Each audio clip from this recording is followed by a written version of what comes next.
अगर आप आईडीबीआई से पर्सनल लोन लेना चाह रहे हैं तो वहां से पर्सनल लोन लेना थोड़ा सा कॉम्प्लिकेटेड है, थोड़ा सा मुश्किल है। ये मैं अपना पर्सनल एक्सपीरियंस बता रहा हूँ। साथ ही मैं अपने काफ़ी कुलीग से भी बात किया जो आईडीबीआई से पर्सनल लोन ऑलरेडी ले चुके हैं। मैंने बैंक में पर्सनली विजिट किया, बैंक मैनेजर से बात किया, तब जाके ये वीडियो मैं आप लोगों के लिए बना रहा हूँ। तो अगर आपने मन बना लिया है कि पर्सनल लोन आईडीबीआई से ही लेना है तो इस वीडियो को शुरू से लेकर आखिरी तक देखें। इसमें हम लोग आईडीबीआई से कैसे पर्सनल लोन लिया जाता है, उसका क्या प्रोसीजर होता है, साथ ही उसमें क्या क्या प्रॉब्लम आती है, उसका सॉल्यूशन क्या होता है, ये सब कुछ डिस्कस करने वाले हैं। तो ये आगे हम लोग आईडीबीआई के ऑफिशियल वेबसाइट पे, तो फटाफट एक बार देख लेते हैं कि यहाँ से पर्सनल लोन लेने के लिए हमें क्या क्या कंडीशन पूरे करने पड़ेंगे, क्या क्या प्रोसीजर होगा, क्या क्या हमें डॉक्यूमेंट सबमिट करने पड़ेंगे और कितना लोन हमें यहाँ से मिल सकता है। तो सिंपली जो आईडीबीआई से पर्सनल लोन मिलेगा वो आपके medical emergency, home renovation, marriage in family, travel या एजुकेशन नीड्स के लिए, मतलब कोई भी नीड्स के लिए पर्सनल लोन यहाँ से आप ले सकते हैं इजीली। बात करें एलिजिबिलिटी का तो all salary customer having corporate salary account with IDBI, IDBI में कॉर्पोरेट सैलरी अकाउंट जिन बंदों का है उन्हें पर्सनल लोन यहाँ से मिल सकता है। साथ ही जो कंफर्म्ड या permanent employee of state, central government, multinational company, listed company, reputed private limited company के जो एम्प्लॉयज़ हैं वो भी यहाँ से पर्सनल लोन आसानी से ले सकते हैं। और बेशक उनका जो रिलेशनशिप है आईडीबीआई से वो है या नहीं है, यानी उनका एग्जिस्टिंग यहाँ पे अकाउंट है या नहीं है, उससे फर्क नहीं पड़ता, वो पर्सनल लोन के लिए यहाँ पे अप्लाई कर सकते हैं। जो सैलरी की रिक्वायरमेंट है वो 1,80,000 पर एनम सैलरी कम से कम होना चाहिए, यानी 15,000 पर मंथ का सैलरी मिनिमम होना ही चाहिए आपको यहाँ पर्सनल लोन अप्लाई करने के लिए। जो एज का बात करें तो कम से कम 21 साल होना चाहिए और ज़्यादा से ज़्यादा 60 साल होना चाहिए यहाँ से पर्सनल लोन लेने के लिए। अगर आप पेंशनर हैं, आप पेंशन आपको मिलता है तो भी आपको यहाँ से पर्सनल लोन मिल जाएगा, लेकिन आपका एज मैक्सिमम 75 साल होना चाहिए। अगर उससे ऊपर है तो यहाँ से आपको लोन नहीं मिलेगा। जो लोन का टेनर होगा, यानी जितने समय के लिए आपको लोन मिलेगा वो होगा 12 महीने से 60 महीने तक आप यहाँ से पर्सनल लोन ले सकते हैं। यानी जो लोन चुकाने का टाइम आपको मिलेगा वो 12 महीने से लेके 60 महीने तक का समय मिलेगा आपको लोन चुकाने के लिए।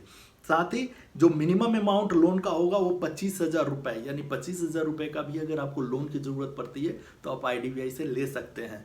और मैक्सिमम जो होगा वो 3 लाख होगा। 3 लाख किसके लिए होगा?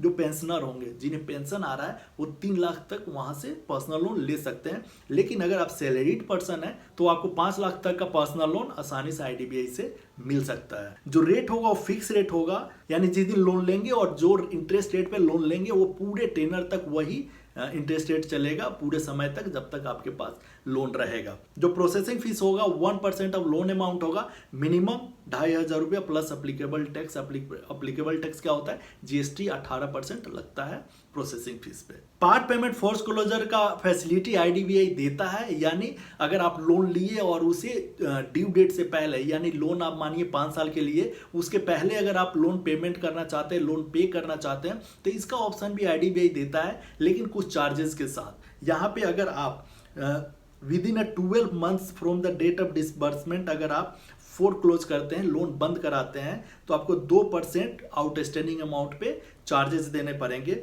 और 12 मंथ से 24 मंथ्स के बीच में, यानी 12 महीने से 24 महीने के बीच में अगर उसे बंद कराते हैं तो आपको 1% आपको आउटस्टैंडिंग अमाउंट पे फोर्स क्लोजर चार्जेस देने पड़ेंगे। और 24 महीने से ज़्यादा के बाद, मतलब जिस दिन आपने लोन लिया उससे 24 महीने आप ईएमआई भरते गए, जब 25वां 26वां महीना आया तो आप सोचे कि आपके पास कहीं से पैसा है, अब आप उसे पूरा क्लोज कर दे तो आपको कोई फोर्स क्लोजर चार्जेस नहीं लगेगा। अगर आप पार्ट पेमेंट करते हैं, यानी आप पूरा लोन नहीं बंद करा के आपके पास थोड़े से ही पैसे आए हैं तो थोड़ा सा आप लोन कम करना चाह रहे हो, उसे पार्ट पेमेंट कहते हैं। तो पार्ट पेमेंट के लिए आपको within 6 month from date of disbursement करते हैं तो 2% आउटस्टैंडिंग पे आपको पार्ट पेमेंट चार्जेस देना पड़ेगा। आफ्टर 6 मंथ ये नील है। 6 महीने के बाद अगर आप पार्ट पेमेंट करते हैं तो वो नील है, कोई चार्जेस आपको नहीं लगेगा। लेकिन आप जो पार्ट पेमेंट करोगे, मानिए 5 लाख का लोन है, तो ऐसा नहीं कि आप 1,000 रुपये ले गए और पार्ट पेमेंट करने लगे, नहीं। आपको कम से कम 10% of outstanding loan amount, 5 lakh का मानिए आउटस्टैंडिंग है तो उसका 10% यानी 50,000 कम से कम आपको पार्ट पेमेंट करना पड़ेगा। 50,000 से कम लेके जाइएगा तो पार्ट पेमेंट नहीं होगा। और मिनिमम 10,000 रुपये होने चाहिए वो। और ये जो पार्ट पेमेंट होगा, ये नहीं कि आपका लोन चल रहा है हर दूसरे दिन आप चले गए कि मेरा पार्ट पेमेंट कर दो, आप पैसा उसमें डालने लगे। नहीं, आपको मैक्सिमम 3 टाइम्स आप कर सकते हैं एक साल में 3 बार ही आप पार्ट पेमेंट कर सकते हैं। और जो पार्ट पेमेंट एक से दूसरा पार्ट पेमेंट आपका होगा उसमें कम से कम 90 दिन का गैप होना चाहिए। आप आईडीबीआई में पर्सनल लोन ऑफलाइन ऑनलाइन दोनों तरीके से अप्लाई कर सकते हो, लेकिन बेटर होगा कि आप ऑफलाइन ही जाके अप्लाई करें, आप ब्रांच में जाके ब्रांच मैनेजर से बात करके ही अप्लाई करें।